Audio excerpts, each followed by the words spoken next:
வணக்கம். நம்ம இன்னைக்கு வாழ்க்கையின் ரகசியங்களை பத்தின ஒரு முக்கியமான தலைப்பு இன்னைக்கு நம்ம பார்க்க போறோம். இதுக்கு முன்னாடி நம்முடைய ஆசையை உருவாக்குவது யார் அப்படிங்கிற ஒரு விஷயத்த ரொம்ப தெளிவா பார்த்திருந்தோம் இல்லையா? இன்னைக்கு நம்மளுடைய ஆசையை கண்டுபிடிப்பது எப்படி? நம்ம எல்லாருக்குமே நம்மளுடைய ஆசைப்பட்ட வாழ்க்கையை வாழணும் அப்படிங்கிறது தான் நம்ம எல்லாருடைய ஆசை, கரெக்டா? அப்போ நம்ம ஆசைப்பட்ட வாழ்க்கை தான் என்ன, நம்மளுடைய ஆசை தான் என்ன, அதை எப்படி கண்டுபிடிக்கணும் அப்படிங்கறத இந்த வீடியோல நம்ம தெளிவா பார்க்கலாம். இப்ப நீங்க பாத்தீங்க அப்படின்னா, ஒரு அரண்மனை கட்டுறதுக்கே கண்டிப்பா ஒரு வரைபடம் வேணும் இல்லையா? வரைபடம் இல்லாத கட்டுற அரண்மனை மாதிரி தான் இப்போ நிறைய மக்கள் தங்களுடைய வாழ்க்கையில எந்த திட்டமுமே இல்லாம வாழ்ந்துட்டு இருக்காங்க. அதனால பல தவறுகள் ஏற்பட்டு அதனால ஏற்படுற விளைவுகளுக்கு இந்த கடவுளும் இந்த இயற்கை தான் காரணம் அப்படின்னு அவங்களோட மேல பழிய சொல்லிட்டு இவங்க தப்பிச்சிடுறாங்க. நீங்க திட்டமிடாத வாழ்ற வாழ்க்கை நீங்க திட்டமிட்டே தோல்வி அடைறதுக்கு சமம் அப்படிங்கறத புரியாம தான் நிறைய பேர் வாழ்ந்துட்டு இருக்காங்க.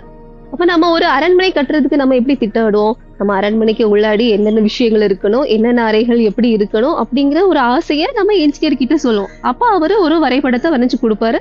அது மூலம் நம்ம ஒரு அரண்மனையை கட்டி முடிப்போம், கரெக்டா? இதே மாதிரிதான் நம்மளுடைய வாழ்க்கைக்கான வரைபடத்தை வரைகிறதுக்கும் திட்டமிடுறதுக்கும் நம்மளுடைய ஆசைகள் என்ன அதை ஃபர்ஸ்ட் நம்ம கண்டுபிடிக்கணும். அப்போ உங்களுடைய ஆசைகளை எப்படி கண்டுபிடிக்கிறது? ஒரு பேப்பர் பென் எடுத்துக்கோங்க. அதுல உங்களுக்கு பிடிச்ச ஆசைகளை வரிசையா எழுதுங்க. எழுதிட்டு 1ல இருந்து 100 வரைக்கும் ஒவ்வொரு ஆசைகளுக்கும் மதிப்பெண்கள் கொடுங்க. முதல்ல எந்த ஆசைகள் நிறைய மதிப்பெண் எடுத்திருக்கோ அந்த ஆசையை எடுத்து நீங்க அது நடந்து முடிஞ்ச மாதிரியே நீங்க கற்பனை பண்ணி பாருங்க. உங்களுடைய கற்பனை எப்படி இருக்கணும் அப்படின்னா, நீங்க ஒரு தியேட்டர்ல படம் பார்க்க போகும்போது அந்த படத்தை பார்த்து அதுல எமோஷன் வரும்போது உங்களுக்கும் எப்படி எமோஷன் ஆகுதோ அதே மாதிரிதான் நீங்க இப்போ ஒரு இடத்துல இருந்து கற்பனை பண்றப்போ உங்களுடைய ஆசைகளை ஏற்கனவே அடைஞ்ச மாதிரி ஒரு கற்பனை பண்ணுங்க. அப்போ ஆசைகள் அடைஞ்சா உங்களுக்கு எவ்வளவு சந்தோஷமா இருக்கும். அந்த மாதிரி உணர்ச்சி கலந்த கற்பனைய நீங்க பண்ணிட்டு வாங்க. இப்போ நீங்க அமெரிக்காவை போய் சுத்தி பார்க்கணும்னு ஆசைப்படுறீங்கன்னு வச்சுக்கோங்க. அதை நீங்க கற்பனை பண்ணி பாருங்க. அதுக்கு நீங்க பிளைட் டிக்கெட்டுக்கோ விசாக்கோ எதுக்காச்சும் காசு கொடுக்கணுமா இந்த கற்பனை பண்றதுக்கு?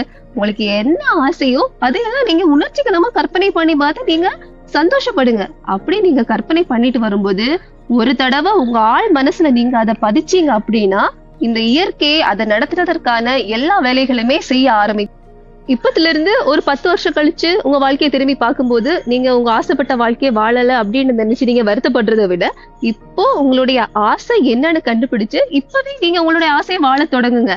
இப்போ உங்களை சுத்தி இருக்கவங்களோ இல்ல உங்க பக்கத்து வீட்டுக்காரங்களோ உங்களுக்கு எதிரியா இருந்தாங்க அப்படின்னா நீங்க இங்க இருந்து வேற இடத்துக்கு போய் உங்களுடைய வாழ்க்கையை நீங்க வாழலாம்.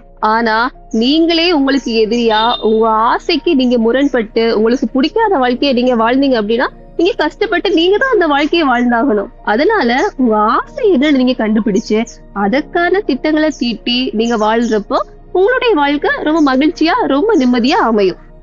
இப்போ உங்களுக்கு உங்களுடைய ஆசையை கண்டுபிடிக்கிறதுக்கான யுக்தி தெரிஞ்சிருக்கும்னு நான் நினைக்கிறேன்.